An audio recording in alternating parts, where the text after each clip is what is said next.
Hello there. While speaking at the Tory party conference, the Brexit Secretary, David Davis, has hinted that the UK is ready to walk away from the negotiating table.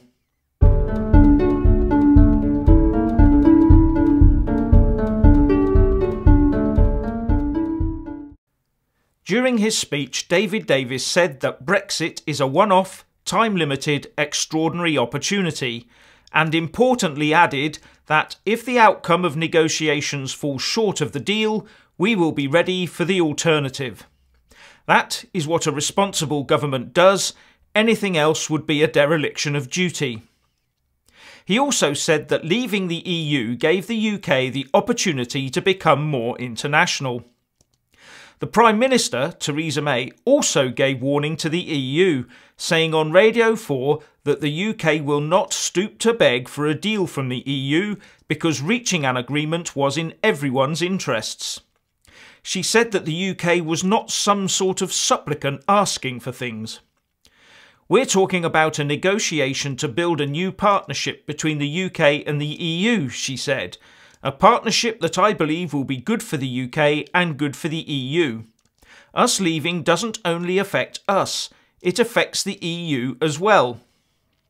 But on the other side, the EU Brexit negotiator, Michel Barnier, said that the UK side should not test the patience of the European Union and that the EU will be intransigent over defending the interests of the single market.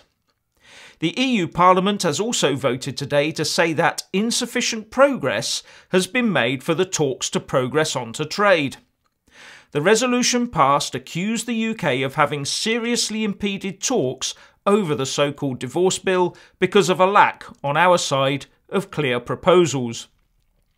The vote by MEPs is not binding on the progress of talks, but it will be very persuasive as they do have the final say over any EU-UK agreement. The MEPs also stated that any deal would have to include the UK accepting ECJ rulings during any transition period. Now, the UK has thus far bent over backwards and offered to ensure the EU is not out of pocket until the end of this EU budget period, proposed that EU citizens be given what equates to dual nationality, as well as putting forward plans for the Irish border question. The PM has also made a very clear offer of the EU and UK working together for a mutually beneficial Brexit. And there lies the crux of the problem. The EU cannot let a post-Brexit UK be successful. But if the EU really thought that we would crash and burn, they would shake our hands and impose WTO rules on trade. But they don't, because they know we are going to be successful, and our success would cause many other states to question their ongoing membership. So punish the UK is the order of the day, whatever the cost to their own citizens and businesses. Now to Tory party land, where all is not joined up.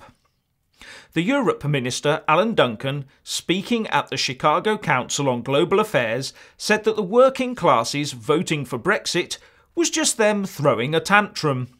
He also said that the young who voted to remain would have to face the consequences of the vote and that the UK would face labour shortages after Brexit. This, of course, is hugely off message for a Conservative minister, which has led the new UKIP leader Henry Bolton to call for Sir Alan Duncan to be sacked. How can a man who is meant to represent the UK in Europe feel that way about the majority of the people in the UK, he said. The old joke about the Foreign Office must be true. It represents foreigners in Britain, rather than the other way round. It is clear that the minister represents the interests of Europe rather than the interests of the UK. But for me, more importantly, those that still want the UK to stay in the EU should look no further than Catalonia to see EU so-called fundamental rights in action, with no condemnation forthcoming from Brussels. And the damage being wrought on Spain in such a short period of time will echo into the future. But what do you think? Please leave a comment below. Thank you. Please do like and share this video, and also subscribe to my channel. And when subscribing, please do remember to press on the little bell next to the subscribe button. That way you'll get an alert every single time I put up a new video. Thank you very much for watching.